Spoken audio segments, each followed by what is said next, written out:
ஆமென். அல்லேலூயா. நீங்கள் யாவரும் சுகத்தோடும் நலத்தோடும் ஆரோக்கியத்தோடும் இருக்கணும். இந்த நாளிலும் ஒரு பாடலை பாடுவோம். ஜெயம் கொடுக்கும் தேவனுக்கு கோடி கோடி ஸ்தோத்திரம், வாழ்வளிக்கும் இயேசு ராஜாவுக்கு வாழ்நாள் எல்லாம் ஸ்தோத்திரம். பாருங்க, ஒவ்வொரு நாளும் நமக்கு ஜெயத்தை நம்ம ஆண்டவர் என்ன பண்ணுறாரு, நமக்கு கொடுக்குறாரு. உண்மை இல்லைங்களா? நம்ம மற்ற எதையோ நம்புகிறோம். நம்மளுடைய நம்பிக்கையை யார் யார் மேலேயே வைக்கிறோம். நம்ம நம்பிக்கை யார் மேலாம் நம்ம வச்சுருக்கோமோ அந்த நம்பிக்கைலாம் ஒரு நாள் என்ன ஆகிடுது, அந்த நம்பிக்கை நமக்கு நிலைக்க மாட்டேங்குது. அந்த நம்பிக்கை நமக்கு வீணாக போயிடுது. அந்த நம்பிக்கை சிதைஞ்சு போயிடுது. அந்த நம்பிக்கை அழிஞ்சு போயிடுது. நம்ம கர்த்தர் மேலே அந்த நம்பிக்கை வச்சோம்னா நமக்கு ஜெயமாய் அது மாறுகிறது. ஒரு சின்ன குழந்தை அவங்க அம்மா கிட்ட ஓடி போய் என்ன பண்ணுது, கட்டி அணைச்சிக்குது. இரவு நேரங்களில் அவங்க அம்மா கிட்ட என்ன பண்ணுறது, அவங்க மடியில் அந்த குழந்தை தூங்குகிறது.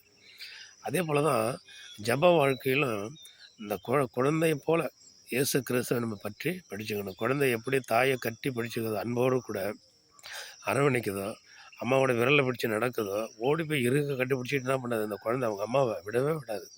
அப்படி தான் ஒவ்வொரு நாளும் என்ன பண்ணுறோம், ஜெயம் கொடுக்குற நம்ம ஆண்டவராகிய இயேசு கிறிஸ்துவை நம்ம இருக பிடிச்சிக்கணும், அவரை கட்டி பிடிச்சிக்கணும், அவரை விடக்கூடாது.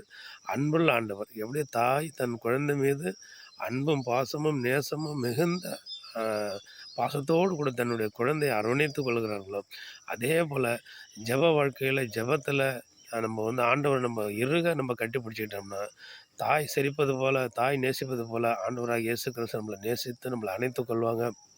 நமக்கு அனுதினமும் சமாதானமும் ஜெயமும் நமக்கு எப்பொழுதும் நம்முடைய வாழ்க்கையில் அனுதினமும் இருக்கும். என்ன சொல்கிறீங்க?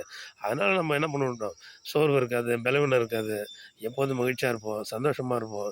அதில் நம்ம பயணித்து போய்கிட்டே இருப்போம். ஒரு கவலையாக இருக்கீங்களா, கஷ்டமாக இருக்கீங்களா, டக்குன்னு என்ன பண்ணுங்கள், உடனே ஒரு முடிவு எடுங்க. ஆண்டவரை தேடுங்க, ஆண்டவரை தேடுங்க. அவர் ஜெயம் கொடுக்கிற தேவன். ஜபத்தில் தான் நம்ம எல்லா நன்மைகளையும் பெற்றுக்கொள்ள முடியும். ஜபம் சாதாரணமானது அல்ல. ஜபம் பயங்கரமான தடைகளை உடைத்து எறிந்து நன்மைகளை நம்மளுடைய வாழ்க்கையில் கொண்டு வந்து சேர்க்கும். ஜபம் மிக மிக மிக முக்கியமானது. ஜபத்தினால் உலகை ஜெயித்தவர்கள் ஏராளம் பேர் இருக்கிறாங்க. ஜபத்தில் நம்ம ஜெயம் எடுப்போம். ஜபத்தில் எப்பொழுது நம்ம ஒன்றிணைந்திருப்போம்.